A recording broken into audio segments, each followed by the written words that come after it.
doméstica. Meses com maior registro, então, 4.182 casos em fevereiro, 4.459 casos em março.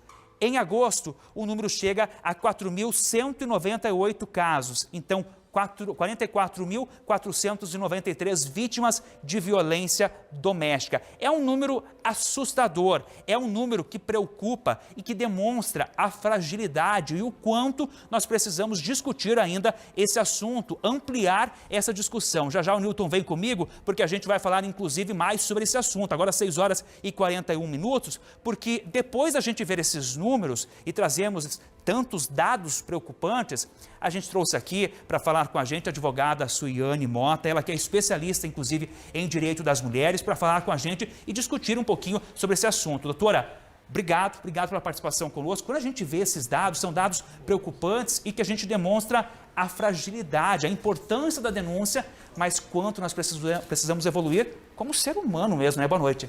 Sem dúvidas, boa noite. E eu trago más notícias, porque esses números atualizados, eles são ainda maiores.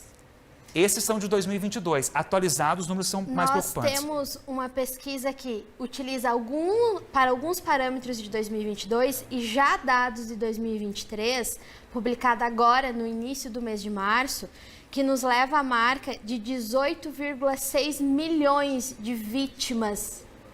Isso falando de violência doméstica, todo tipo de violência. Isso falando de violência doméstica. Entre os 5 tipos de violência, considerando mulheres com 16 anos ou mais, a gente teve uma mulher sendo violentada, aliás, 2 mulheres sendo violentadas por segundo. É um número assustador, é um número catastrófico. Quando a gente fala desses números, eles estão embutidos no nosso dia a dia, né? São dados oficiais. E a gente se pergunta, inclusive, doutora, quantos casos não chegam ao conhecimento, né? Exatamente. A subnotificação, estima-se que ela chega a ser superior a 30%. Então, a gente chega em marcas que dói só de pensar. Só que mesmo a gente, às vezes, não querendo olhar para isso, a realidade está aí. E nós precisamos exatamente que a mídia, que o poder público faça o que vocês estão fazendo, que é olhar. Porque fazer de conta que a violência não existe não faz com que ela deixe de existir. Só piora, inclusive, a situação. Doutora, fica aqui comigo, eu vou acionar o nosso repórter agora, o Raul Estanásio, porque a gente falando de situação de violência, inclusive, o Raul chega com uma informação agora, direto de violência contra a mulher, inclusive, que aconteceu aqui na nossa região, né, Raul? Qual a informação